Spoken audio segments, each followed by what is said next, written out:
Ladies and gents, the Miami Marlins swept the Atlanta Braves. In September, the Miami Marlins own their own destiny with 12 games to go in this wild card hunt. This is exactly what we wanted, and this is Locked On Marlins. You are Locked On Marlins, your daily podcast on the Miami Marlins, part of the Locked On Podcast Network, your team every day.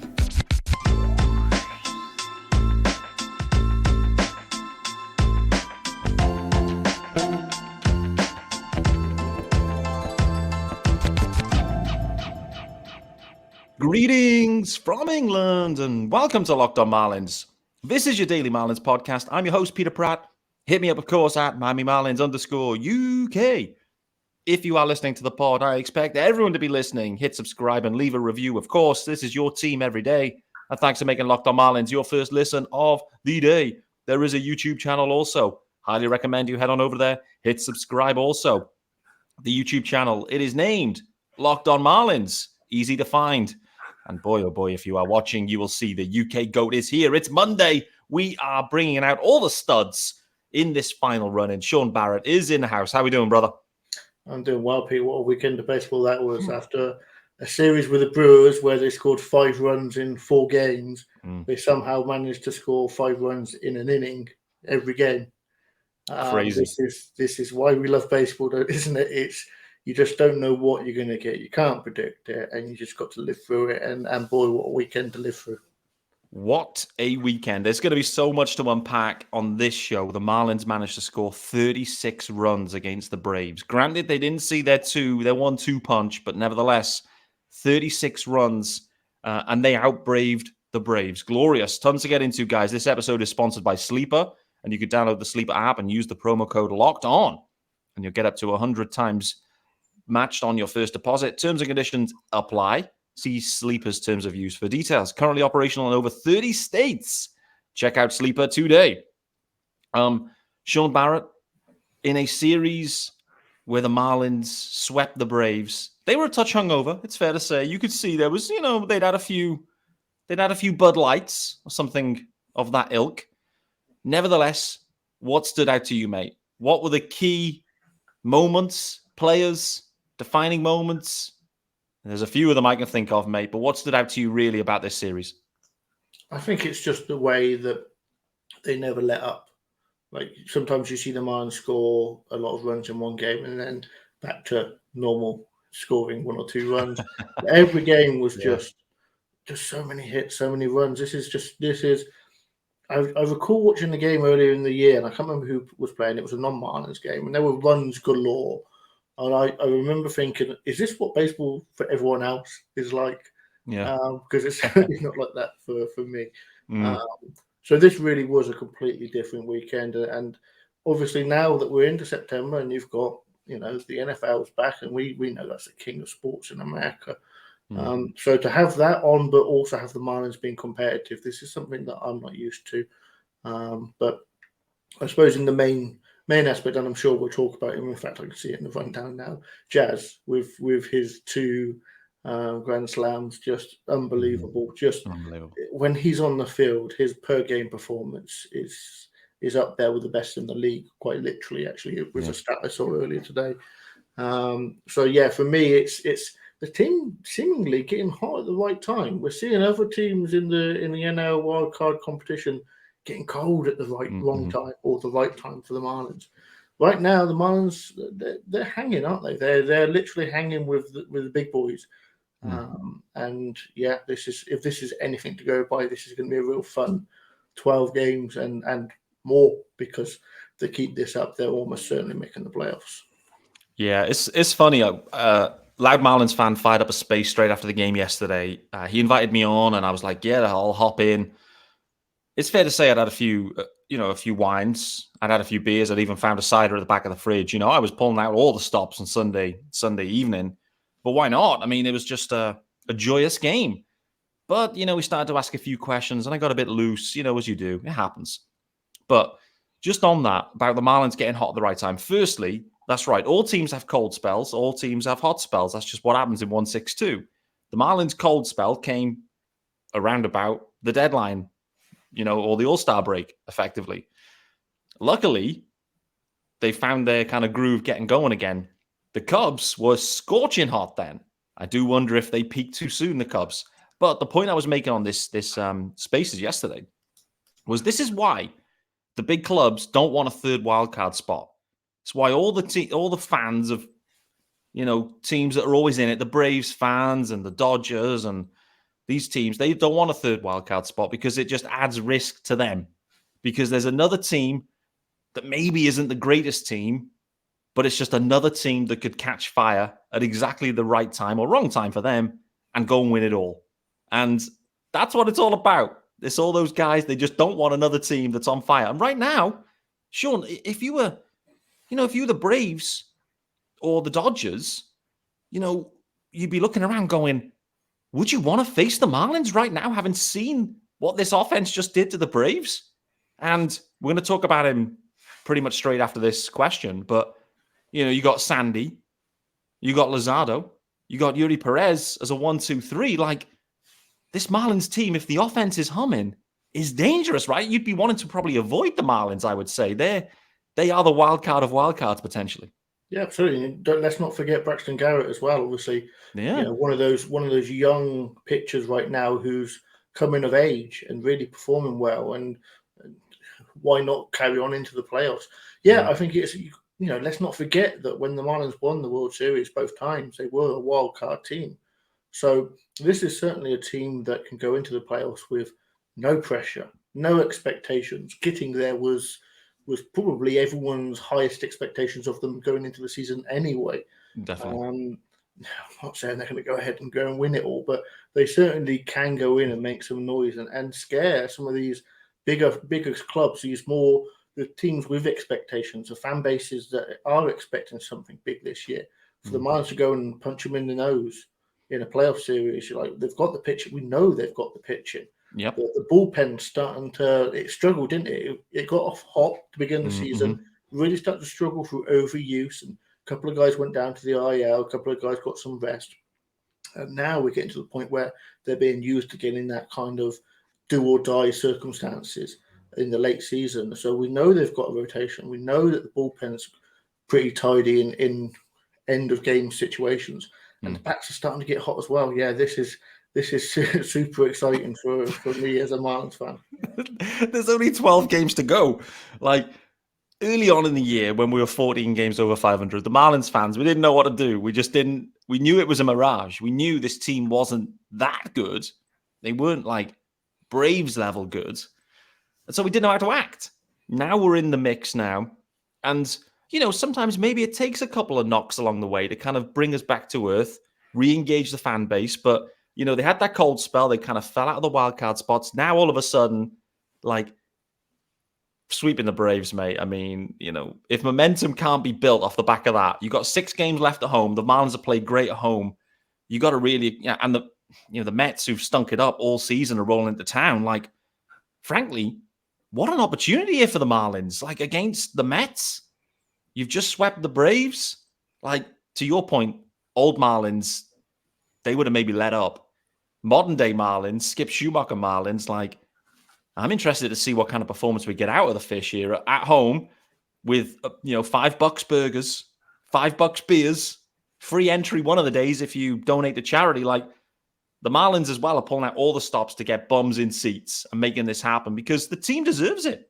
This team has given everything. Whatever happens this year, everyone has laid it on the line, but it's right there in their grasp now to go and get it. And they deserve it, mate, wouldn't they, if they get there in the end? Oh, absolutely. Yeah. And I mean, like I said, the expectations were in our wildest dreams. We said stay at 500, do a soft buy at the deadline, which is exactly what they did, more or less. This is best case scenario for us as fans, I think. None of us expected the Marlins to be going for the division, obviously. We all thought it would be the Mets. Funny how it is now that maybe the Mets are looking to lose a couple of games because they're not too far away from the Nationals and other lower level teams for that draft pick situation. Now that we've got that lottery, it's not a case of you've got to be the worst. So every position that they can fall back is going to benefit them. So great point. What is the benefit of them coming in? and playing. And also, we just spoke about the Braves and having a hangover. I think some of the Mets potentially could be looking at 2 weeks' time and thinking about the hangover that they're going to be creating because they're off to Acapulco or wherever they're going. Absolutely. But you bang on, mate. Like, the end of the day, the Mets season's cooked, fully cooked, and actually, organizationally, losses are wins now at this point, really. That's the funny thing with US sports, right, is, you're not penalized for playing terrible at the back end of the season, like in the Premier League where you got relegation. And if you stink it out, you're going down. There is no deterrent, actually. There's an incentive to be poor. And so let's see what kind of Mets do turn up. I must say I think, gave us a helping hand last week. I think, if I remember correctly, they swept the Diamondbacks along the way as well, which has been really useful. So let's see. I know that Senga is going in Game 3, is projected. So, and he's having a great year. He's chasing a Cy Young as well, I think. Whether that's out of reach, I don't know. But, it's going to be really interesting to see what type of Mets turn up and what type of Marlins turn up off the back of 36 runs. And can they keep the bats alive? First out of the day, then when you talk about Sandy Alcantara, we got some news, we got some quotes, we got everything happening with Sandy. We got a bullpen. Can Sandy Alcantara make it back this regular season? Can he be available if the Marlins make it for the postseason? Big questions, equally big risks. However, this episode is brought to you by Jase Medical. Yes, sir. A modern medical care and treatment are important, but our global supply chains are fragile. Things like pandemics, natural disasters, and foreign travel may cut you off from the treatment you need. Jase Medical is your solution. Just fill out their online form, and one of Jase Medical's board-certified physicians will review it to determine whether medications are safe and appropriate. Then Jase will send your prescriptions to one of their partner pharmacies, where your order will be filled and mailed directly to your home. You can also send your physician,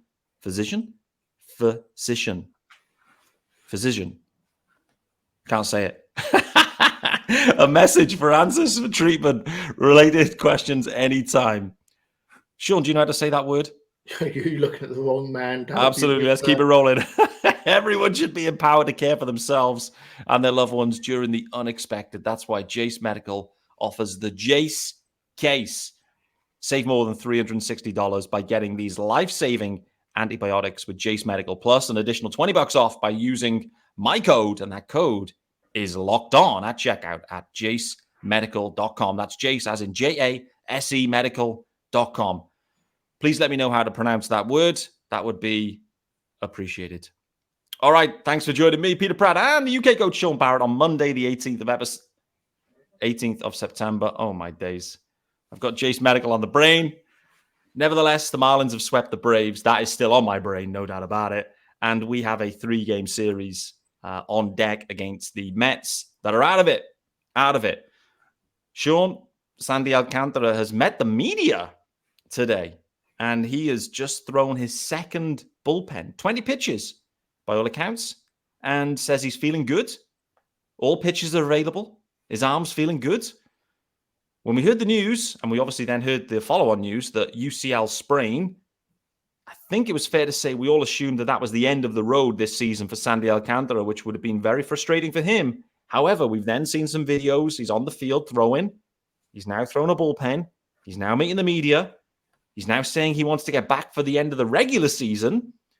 Is Sandy going to find a way back here? If he does, well, here's the question. Do the Marlins maybe need to try and protect Sandy from himself at this point? Or is everyone just all in on this bad boy and getting him back, irrespective of the cost? It scares the hell out of me. I think if the Marlins have any concern that this is going to create a bigger issue as far as lost time for Sandy, would they pitch him in an all-in situation and cost yourself a full year of him? Maybe they would. Maybe this is their best opportunity to make the playoffs in the next 3-5 years, and they're just going to push that button and push that risk higher.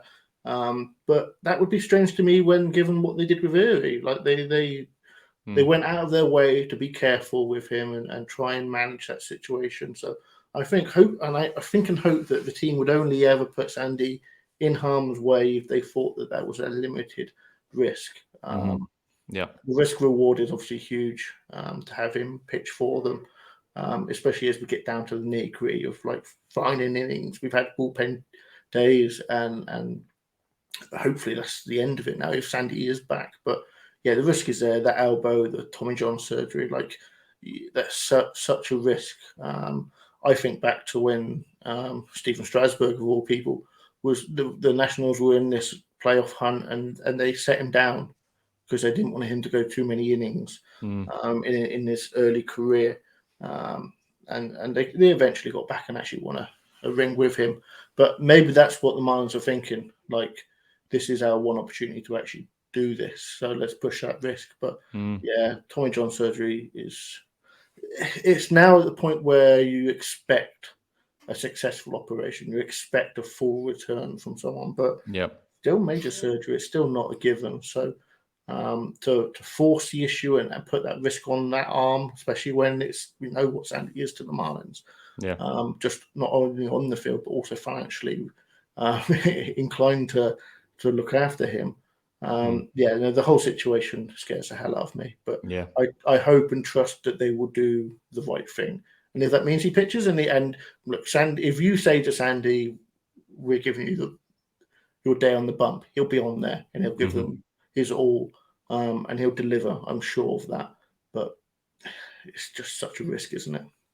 It feels like a risk. It feels like the Marlins are playing with fire, but equally, I can understand the situation, and particularly if Sandy's saying he feels good and everything's there, and it's a joint decision. They're clearly not going to throw him on the mound if he's feeling pain. Clearly, it's a calculated risk. Maybe that's maybe how they're going to look at it. When I look at this series with the Mets, it feels like they're pretty well lined up. We've got Eddie Cabrera going and actually starting the game. They're not going with this kind of opener situation. They're just going to Eddie, just get back out there, which I like, actually. I prefer that situation for Eddie. You've then got Braxy going, and it's TBD officially, but the slot is Yuri Perez's slot. Let's assume that they go with that. So you end up with Eddie Cabrera, Braxy Garrett, Yuri Perez. That's your Mets series. You then have a day off. Then you get into your Brew Crew series.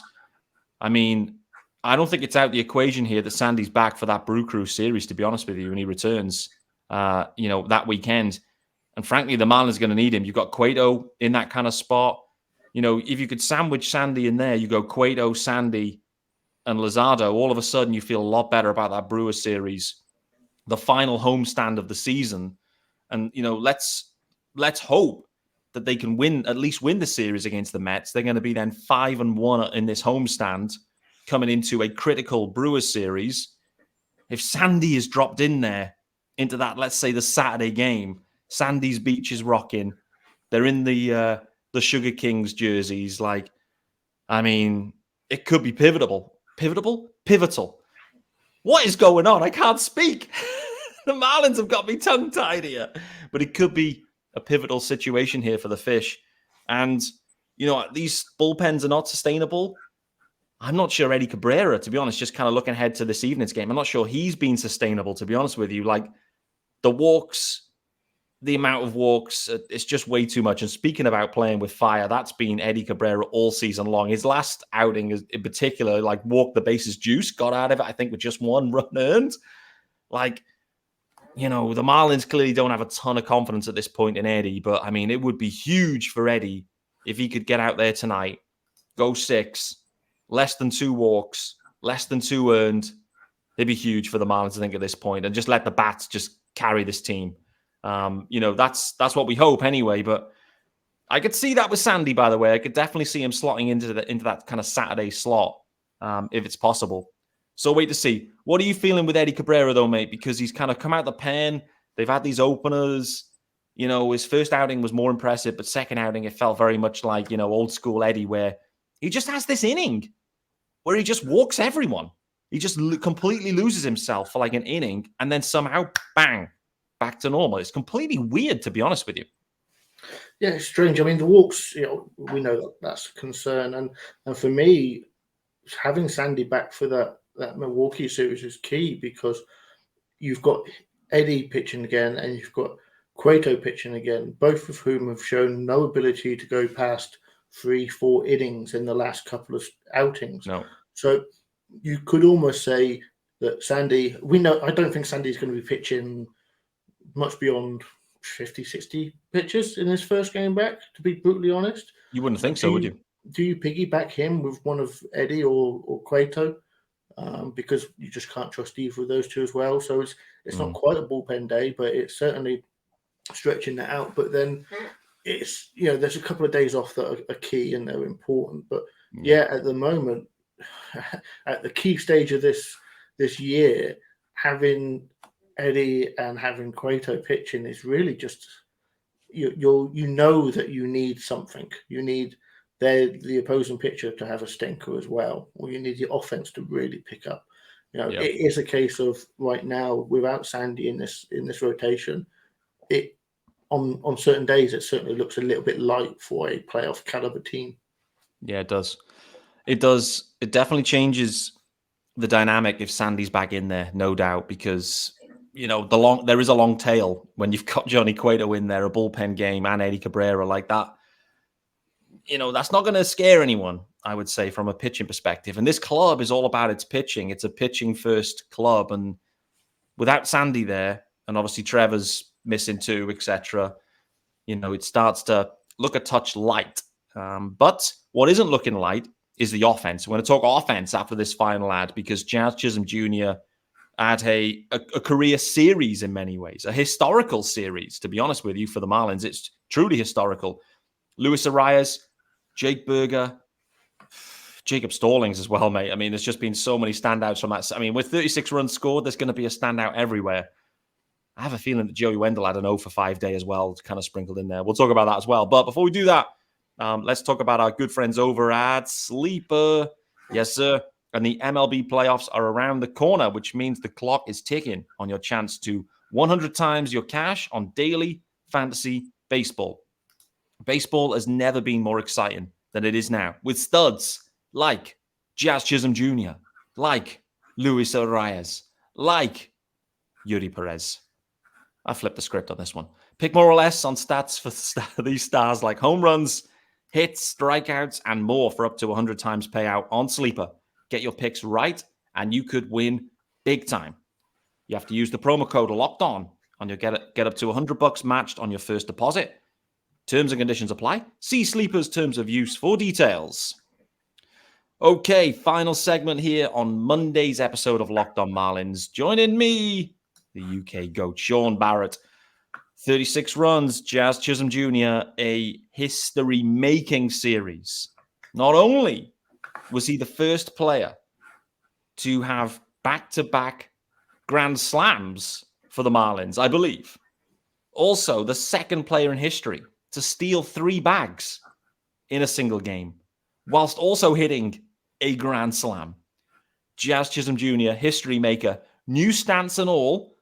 But boy, oh boy, Jazz, since he has made this minor adjustment, he is looking unreal at this point. Even dropping the bunts in there, mate. I mean, what have you seen from Jazz? I know that sometimes you're not all aboard the Jazz hype train as much as me. But this is the type of series where you do look at Jazz and you go, wow. Yeah, you can't say anything but wow, can you? 2 home runs, 3 stolen bases, walking an incredible amount as well.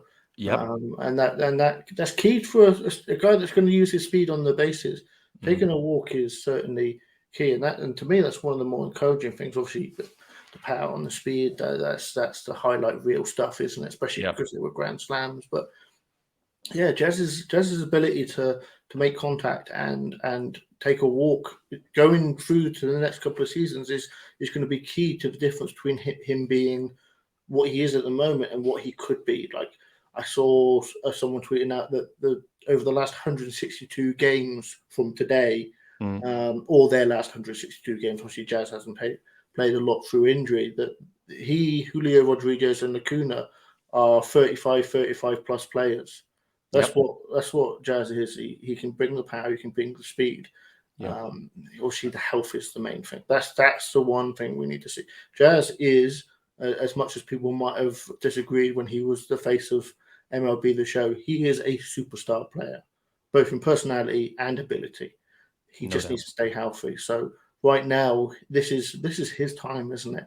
If he can perform like this over the next 12 games into the playoffs, that's where he wants to be, isn't it? He wants to be have the bright lights. He wants the attention. He wants to be playing in the playoffs. And I fully expect him to just carry on the way he's playing at the moment. He is red hot and loving baseball, which is fantastic to see. Absolutely is. The salamis were obviously incredible, and some of the celebrations were incredible. But the thing that caught my eye just was yesterday. You probably have the numbers in front of you. I don't. I feel like he had 3 walks yesterday as well. There was at least 2, and the backdrops were impressive. There could have been 3 walks yesterday, and that was the bit that really stood out to me with Jazz. Is like, yes, he's seeking the salamis and the big long balls, but equally taking those walks. He was stealing bags for fun in game 2. You know, all this, and the point, the tweet we saw, I saw the same one. You know, that only 3 players are at that level at this point in terms of power and speed combos over a full 1-6-2 period. The other thing we have to call out too is Jazz Chizzholm Jr.'s defense is miles better, at least than Acuna's. I'm not sure about Julio Rodriguez's defense, but you know, gut feel is if Jazz is playing center there and an elite level center, then Jazz will also have the defensive metrics too. And so, you know, Jazz, we've said it for years now. If he's on the field and it's this level of production and that level of defense, you've got an MVP level type player and production right now for the Marlins at center field. You truly have. And I think shortstop's dead now. I think that's the end of shortstop. I think Jazz Chizzholm Jr. is now Jazz Chizzholm Jr., MVP candidate and center fielder. What about you on the defensive side? Yeah, I mean, at this point, you know, if it were a case of he'd gone from shortstop to second or to one of the corner outfield spots where the value is lessened, then maybe you could argue he'd be more valuable at shortstop. But center field is a premier position defensively. Yeah. The guys that can do it and do it well, often you take a little bit of a disadvantage with the bat. You'll live with a lesser bat because you know that you need that upper level defense there. Jazz is giving you that in 100 games so far this season or so. That's probably where he's playing at the moment. He's had less than a full year of experience at center field, and that's not good. We were probably doing him dirty to begin the season with some of the ways that he was playing, and he was raw and he was a rookie, quite literally, at the position. His growth and development defensively, when that's not really doesn't show up on the stat page. You know, there's no page on MLB.com or MLB Network saying, "Oh, look at how good his defense numbers are," because people, quite frankly, don't care. No. Most of the time, it's not entertaining. So for him to put the effort into something that really doesn't get a lot of focus positively, most sort of casual fans care about the power and the speed and the batting average. Jazz is showing that he is willing to work on and develop some of the things that make him a more wholesome baseball player. And that's fantastic. The maturity that shows to me is huge. Yeah, I'm with you, mate. It feels like Jazz he's just kind of growing up a touch as well as things are going, and he's enjoying the ride. I mean, clearly the Marlins are playing good baseball too, and you know, you have the ability to play looser in that situation and have fun. And you know, hearing Jazz speak after the games too, he's very complimentary about his teammates and the club right now. And, you know, he senses there is a high quality club here that can make some noise in the postseason. And why not? Just on the other offensive standouts, I guess, from this series, mate, Luis Arias' first career multi-home run game outside of the World Baseball Classic, which I think he also had a multi-home run game at Lone Depot.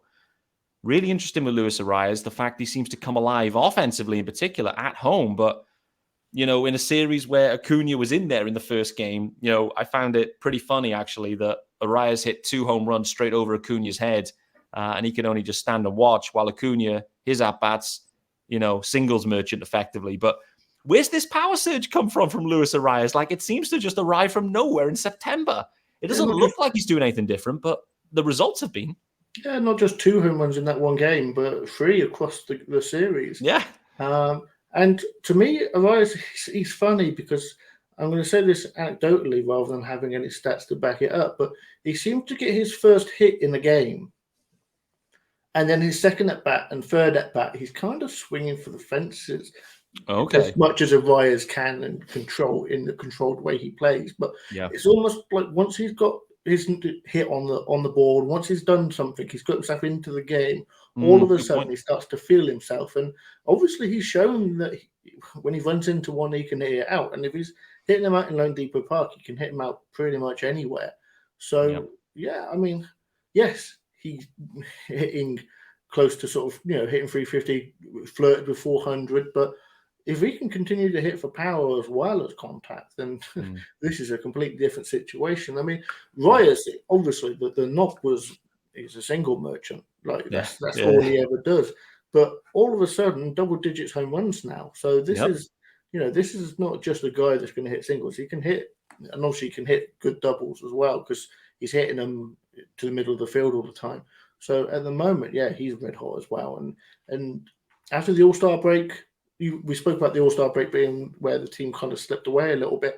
And a lot of that, not because of Arias, but it was linked because Arias also was cold as anything coming out of the All-Star break. So now he's heating up as well. The team goes as Arias goes, I think. And obviously Jazz is getting into the mix as well.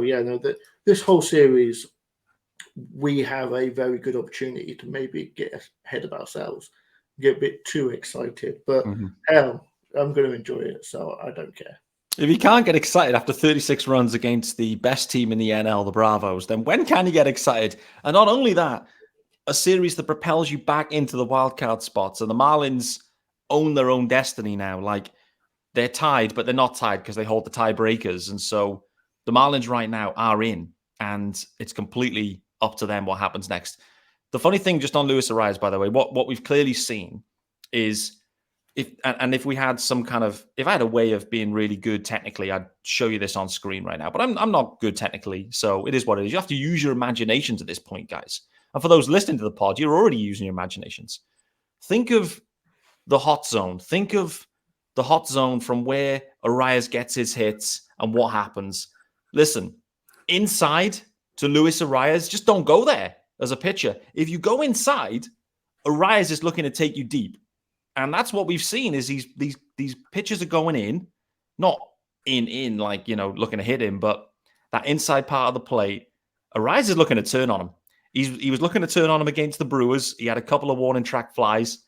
And against the Bravos, it came off 3 home runs in the series. So it's that part of the play in particular. I'd be stunned to see if anyone wants to throw it there to Arias moving forwards because he looks dangerous.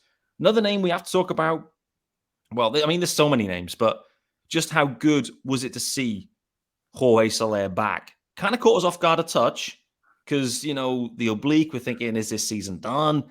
He was taking some BP. He was saying he's feeling good. The next thing is, bang, Soler back up. And, we got a 400-foot bomb just to reintroduce himself back in against his former club as well, against the Bravos, which is nice to see. But, again, for the Marlins, the bats are coming alive.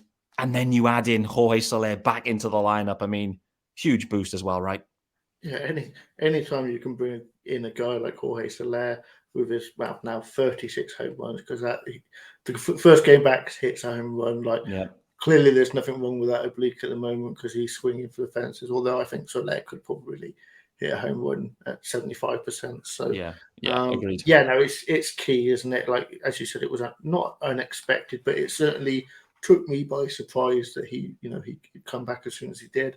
And his return to the lineup is going to be huge. This is again another reason to really get ahead of ourselves and talk about the potential that this team have. And 12 games to go. This is it, isn't it? This is what we watch baseball for. This is why we get excited. This is why you talk about Marlins baseball through November, December, January, and February for moments like this, because that winter can be pretty dire at times. It can be. So let's celebrate while we can, eh?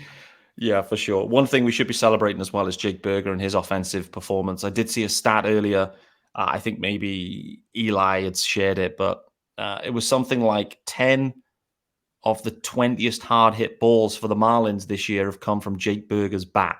So considering that Jorge Soler is also has been at this club for the full season, Jake Berger's only been with the club for what? I don't know. It's probably been 35 games now, is it? Maybe 40? I don't know. But nevertheless, like, Jake Berger is a problem. He was a problem against the Bravos, and he's going to be a problem for a lot of clubs for a long time because he's here for another 5 years after this. Spoke about it on Chase's Spaces after the game. We're talking about Kim Ang, and, we worried about Kim. Again, that got me really thinking. I've been thinking about this for some time and for months, actually, around Kim Ang. It's clear that Kim has done more than expected with this club. And I said it yesterday. The interesting part, though, the interesting bit that I think that's going on here is a few clubs have made moves in this space. In Kim's space, there's been a couple of firings and a couple of hirings. Heard no murmurs at all about Kim Ang. Nothing. Not a single thing. And Bruce Sherman came out and spoke about this, saying no distractions around Kim, but she's doing a great job. I personally, this is no sources, no nothing. This is my own just opinion. I believe an extension has already been agreed with Kim Ang. I believe it's already done. And I think they're just making sure they don't distract anything away from the on-field situation. And I think as soon as the season is done, whenever that time is, it will be announced. Because listen, Kim Ang should be getting, if there's any vacancy right now, they should be speaking to Kim Ang because she deserves that. What she's done with this club, once Gia went and she had full ownership, has been so impressive. And so I personally believe an extension is already done with Kim. The ink has already been inked, so to speak. And, as soon as the season does officially end, then that would be it. Sean, any final words on Kim Ang? Because, we're kind of struggling of anything further in terms of positives to give, right? But I think for me, Jake Berger just epitomizes the Kim Ang era, I'd say, in the Marlins. What about you? Yeah, I mean, bringing in a bat like Berger, and from everything I can see about his appearances in the press and whatnot, he's a super fun guy, gets it. He's a bit quirky, which is cool, but it's not a rental, as you said. Years and years of control at a position that the Marlins needed, at a position that the Marlins have never had power, or at least not in the last decade. No. This is a huge deal, and it's another one. And it's just a list of things that she's done. And yeah, interestingly enough, there was an MLB trade rumors article about her and how the contract was up this year and what was going to happen. And I know it doesn't mean much, but all the comments, all the quote tweets were literally people from other fan bases saying, yes, future whatever team.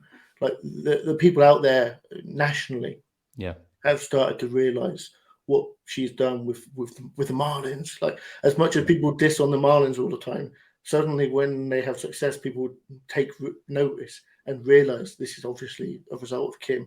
And one word that was used was malpractice. It would be malpractice for Bruce Sherman not to extend her. And as you said, I certainly hope that the ink is already dry on that extension, because it needs to be. Yeah, the ink is not already inked. The ink is already dry. That is the saying, the correct saying. Thank you, Sean Barrett. And thanks to Sean Barrett as well for joining me, of course, on a Monday. Just thinking about it, mate, next Monday, it'll be the final week of the regular season, mate. We've been doing these pretty much every Monday all year long, and we're going to be just about to head and tip into October almost by that point.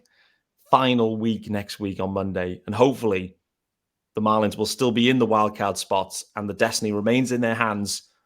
On the road, they will be ending on the road, but against the Mets and Pirates. And frankly, if it's in their grasp at that point, they'll have no excuses at that point. Thanks for making Locked On Marlins your first listen of the day, guys. The Marlins have a 3-game series against the Mets, a huge series, but, if they can continue this momentum, if the arms can deliver the innings they need, then there's another series to be had here. We'll be back, of course, on Tuesday. It's a daily pod. Looking backwards, hopefully less than 2 walks for Eddie Cabrera. Hopefully multiple salamis. We'll wait to see. We'll look forward to seeing you then, guys.